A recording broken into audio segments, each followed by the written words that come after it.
Welcome, everyone, once again to Awake Nigeria, where we connect the missing dots in the issue at stake of nations. Because we're focusing on the nation Nigeria, that is not to say the program is only for Nigeria.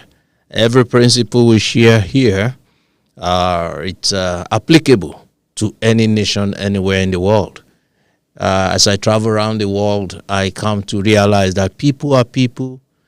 People have a lot of many things in common. And when it comes to behavior, people are just people. And and wherever you have people, you have nations, and God is God. And the Bible says He's a God of individuals. He's a God in charge of the affairs of men and nations. So every principle we share here is applicable to many other nations. I would say all other nations. Some peculiarities will just be to Nigeria. I want to say once again, Happy New Year. It's February. And so I would say New Year, New Hope as a topic for us today. New Year, New Hope. I will want to start by defining hope. It could be taken for granted that we know what hope is. So I will just start from the Hebrew and Greek definition of hope, or how they see hope. In the Hebrew and Greek language, without bugging you much with terminologies, it connotes expectation with confidence.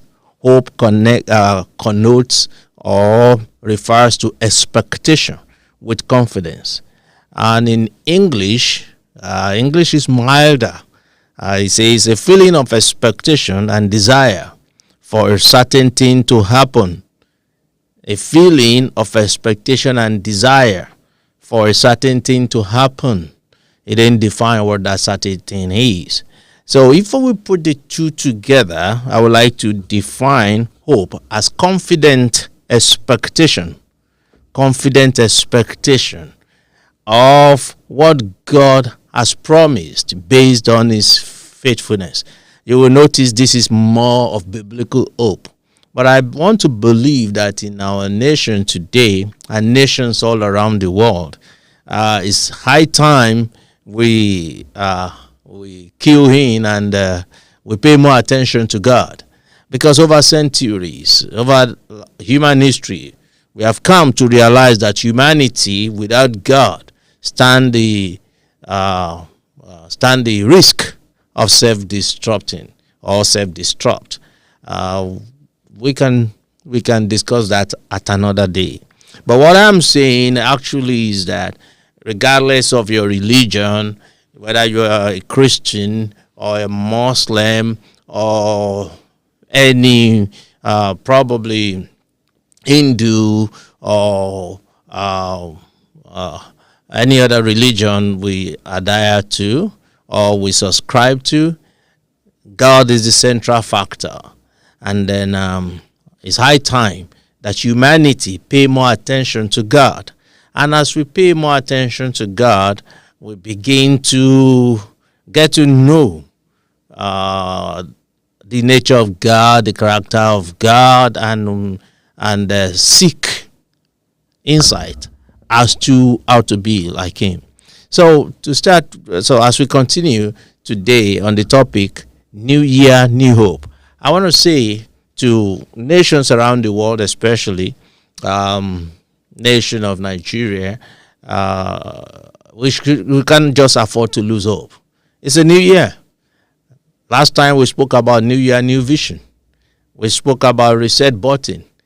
Every new year, every milestone in a man's life gives him or her opportunity to reset, to start again, to redo things. So I want to believe in this new year. Apart from the fact that we should have new vision, we should have new hope. And that is the emphasis of the podcast today. We have looked at the definition of hope. And then, we want to just look at the benefits of hope. Simply put, there are so many benefits. Hopes give a person a reason to keep going. You can't stop. Life cannot stop. The fact that you had a bad day yesterday does not mean you have to stop living today. No. Today is another day. Keep going. And once there is hope, hope drives you. One of the benefits of hope is it gives you a reason to move on. It's the same thing in Christian faith. It's the same thing in Christian walk. It's the same thing with general life. Hope improves mental well-being. When people are hopeless, they don't even want to make effort. And I know many people are situations in many nations. It's like hopeless at this time, especially in the nation Nigeria. The exchange rate right now is $1 to over 1,000 naira. It never happened. That never happened. It's just out of hand. And I was just watching a clip not too long ago. Somebody was actually weeping that what is this? They removed fuel subsidy. They did not realize without making any preparation for the impact of it. And every other angles of the economy will take undue advantage of that. Only God can redeem the naira right now. And if things continue like that, it could make people just lose confidence and just lose hope. But you cannot just afford to lose hope, because if you lose hope, you become hopeless, you become depressed. When you are depressed, you lose energy, you are short of energy. Things you are supposed to do, you cannot then do it, and then your immune system begins to break down. That is to say, hope even affects you psychologically and physiologically. So hope helps the immune system as it reduces levels of stress. When the economy is bad and there is a lot of insecurity and a lot of instability, people are under high stress. So what do you need? Hope. Hope reduces stress in this situation, and it increases self-worth, self-belief, and it boosts your confidence. It encourages you to take positive action. So you cannot just afford to lose hope, regardless of how the situation is. New year, new hope. I was checking out the summary of Obama's book, the book titled "Audacity of Hope," and then in that book, he laid out the ideas that will three main points that actually will help in any society, especially in the political arena. And he was saying that in spite of political differences, people, then referring to Americans, but that is applicable to any other nation, people share a core belief in community, in freedom. And then that's number one. Number two, politicians should not just be accountable to maybe their sponsors, their godfather. Rather, they should be accountable and serve their constituencies. These are very important, and these are what gives people hope in governance, hope in the leaders, and it wants to make and people wants to make effort to see that they make their nation and society work. Having said that, I would just want to go to the Bible, Hebrews chapter 6. I found certain principles there, so we'll be using the Bible today as a background text. I saw certain factors there that is very important to make our hope sure. That is, that which we hope for. We hope for the best. That is it. We hope that our nation will improve. We hope that the politicians will be more responsible, and they will even think more and do some more brain work and research, and they put some intentionality into seeing that the nation works. I was listening to someone. They said, well, they have been able to save certain amount of money last year than the previous years. That is good. But it's not, if you want to rescue an economy, it is not only the amount you save, because the amount you save in 1 year is better than, or is more than the one saved in previous year. You don't rescue an economy like that. You got to stop all this unnecessary spending, all the massive embezzlement. You know, the other time they were talking of one senator, I think she was the youngest senator, and a lady, a young girl, okay, we call it a young lady, she's in the 30s or early 40s. You would think we know better. You know, they were putting public funds into private accounts.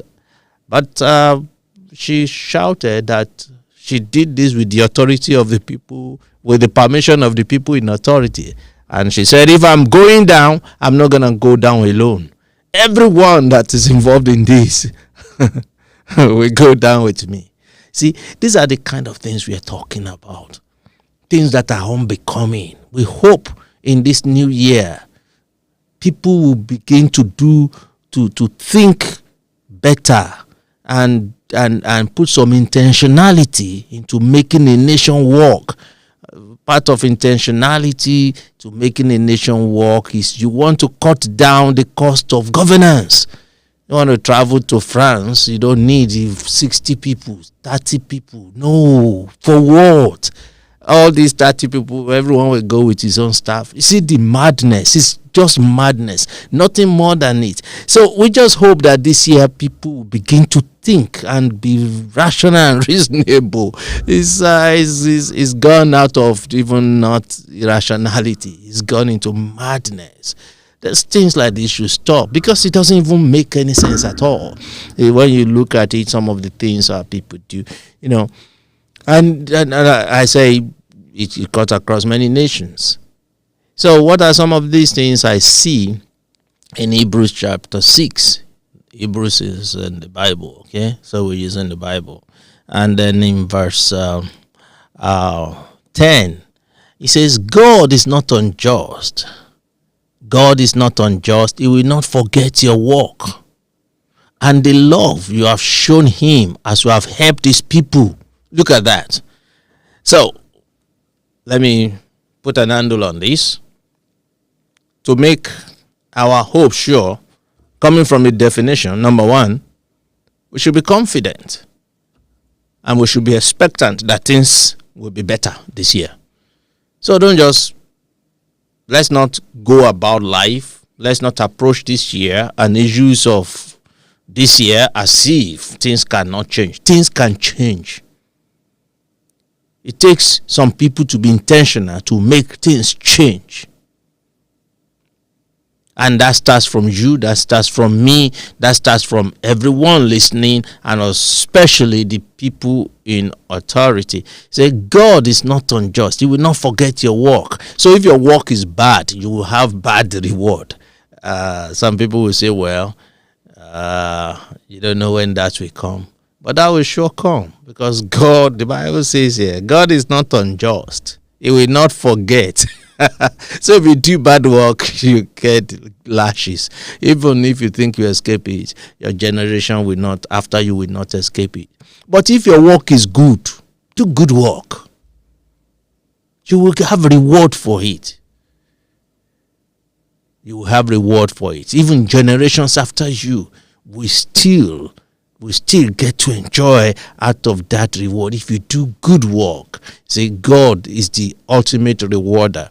So he says he's not unjust. We've talked about God, and he says, you will not forget your work. And the love, another thing, and the love you have shown him as you have helped his people. So when you help your people, these are God's people. We are not talking only about Christians here or Muslims. Everyone, God made us all. So if you help his people, you help the people in your constituency, you help your nation, you assist now. What are you assisting? You serve them. The natural resources, the human resources, all the resources are there. It's just for you to be able to. It's not as if you are manufacturing these resources yourself. These resources are not your father's property. You don't even own it. You are just there to manage it and to allocate it well. That's all you got to do. But still, people to even mess that up. Instead of helping people by assisting them to be the best they could be, so there is employment in the society, so there is people don't have cause to steal, they don't have cause to rob, they don't have cause for criminality, because things are working well for them. Anyone could get a job. Everyone trained could get a job. Even the system is working in such a way that people don't have to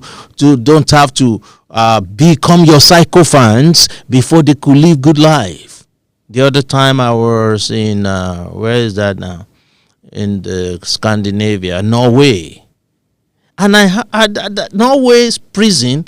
They have the best, cleanest prison, yet it was empty. Because people are not committing crime, so they are not going into the prison. And it's the best, the cleanest, most equipped prison in the whole world, yet it's empty. That happens when the society is functioning. I know even here in Toronto, some people, especially in winter, they want to commit some petty crime, so they will go to prison for 2-3 months for the winter time. So that guarantees them shelter for the winter time. In 3 months they'll be out. It will be March or late February, and that's it. Some people purposely do that because they don't want to sleep in the cold. So that is not how society is supposed to be. Right here, even in Canada, we're dealing with a lot. But the thing is that there are strong institutions that put real guard for politicians so they cannot go bazooka like we have in other nations, like some African nations and some other maybe autocratic nations where leaders just go bazooka and with impunity to do wrong and continue like that, and yet they pretend and make face. And some people are so insensitive to know that whatever is fundamentally wrong can never be right. If some people get into the office through dubious means, and you think they will do right thing to the people, at what cost? And eventually, what do you think will happen? Because things are fundamentally wrong. It can never be right. There are no two ways to it. Only righteousness exalts a nation. Sin is a reproach at all times. So God is not only interested in the end, God is interested in the means. Some people say the end justifies the means, as if no matter how you get things done, as long as you get it done. No, God doesn't work like that. Humans may work like that. God is interested in how you get it done. You know what they say in those days when we were growing up in elementary school, there's something we call wuru to the answer. When you don't know a particular mathematics process, at times you know the answer, but you have to understand the process. I had this maths teacher.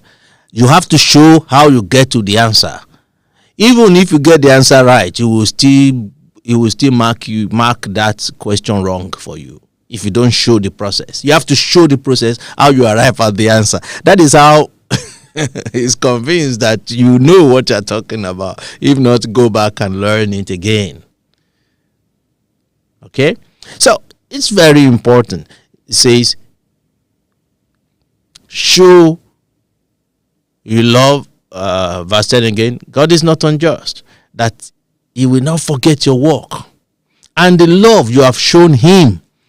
So when you serve people, when you serve the people of God, when you serve people the way you are supposed to serve them, when you make employment available, you make your society and governance work, what you are doing is you are showing God love. It's high time we see it that way, because these are God's people. Then another, in verse 11, another thing we need to do to make our hope sure this year, it says, we want each of you to show the same diligence. So be diligent in doing this. Be diligent. Let everyone that has to go to work be there at your seat when you're supposed to be there. People that have to sign letters to move it forward for approval, do what you're supposed to do.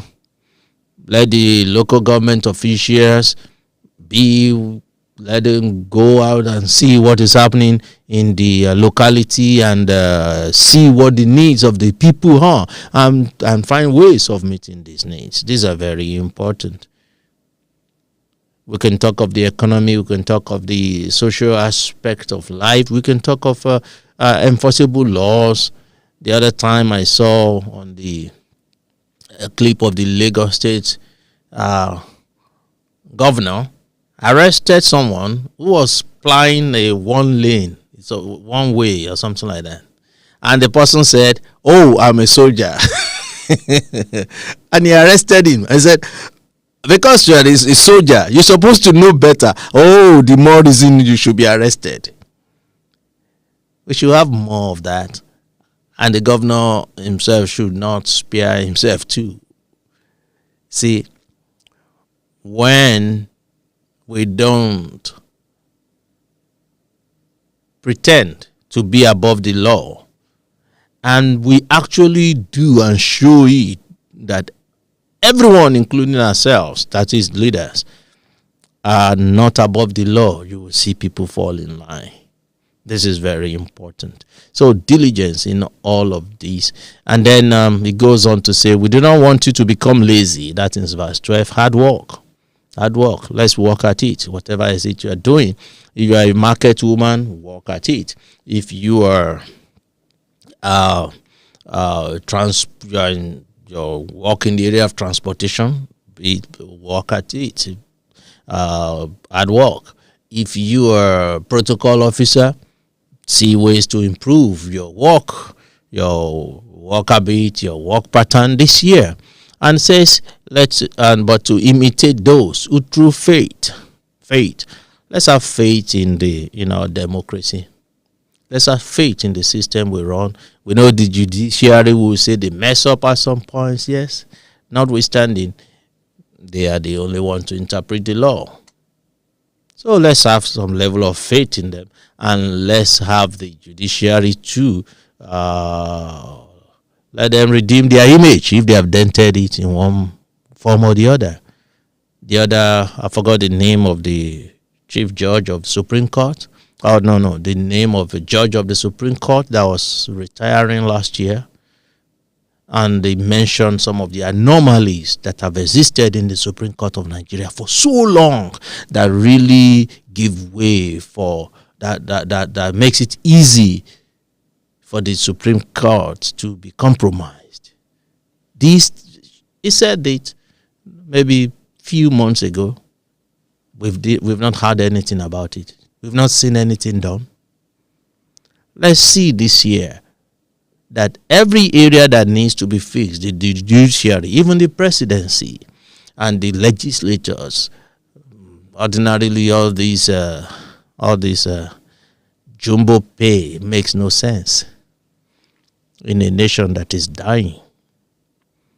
Something has to be done. Someone needs to bail the cat. This is very important. And then the followers too. Let's stop everything that will not show us as our brother's keeper. Let's begin to have more faith, even in humanity once again. We can have faith in ourselves to do right. Do right. Do unto others as you want others to do unto you. That is a golden rule in any religion. Let's have faith in that. Let's have faith in one another. Let's encourage and spare one another to do good. And lastly, it says in verse 12, said we do not want you to be lazy. I've talked about that, but to imitate those who through faith. So we mentioned faith and patience. Let's be patient. Let's be patient for good things to turn around. especially if it's coming from where it is now, may take some time. So let's be patient. So, people, what have we said today? New year, new hope. We define hope, confident expectation of what God has promised. What God has promised our nation is shown in the natural resources, and the human resources is deposited in our nation. It's nothing more than greatness. But how can we make this hope sure this year? Number one, you got to make sure we don't lose confidence. Number two, we have to be expectant. Let's expect that things will change. But number three, we have to work, hard work. Number four, you got to love God and his people, even as you serve them, as we serve one another. The elected officials and the led. Okay, let's be diligent and not lazy in all that we have to do. And again, let's make sure that we engage faith and we are patient, even as we anticipate the system, things to change around for the better. We are praying. I know many people are praying, but don't just think prayer alone will do it. No, all these things we have mentioned has to kick in. We've been praying for long. Yes. When all these things kick in with prayers, then we will have a society that we will be proud of. Once again, I want to say it has been a wonderful time with you on this episode, Awake Nigeria. Please feel free to send us your comments. Feel free to just give us feedback. And then this is from GOlive TV Channel 1. And the number you could always call or text will be 416-833-9630. God bless you. It is well with you. Bye.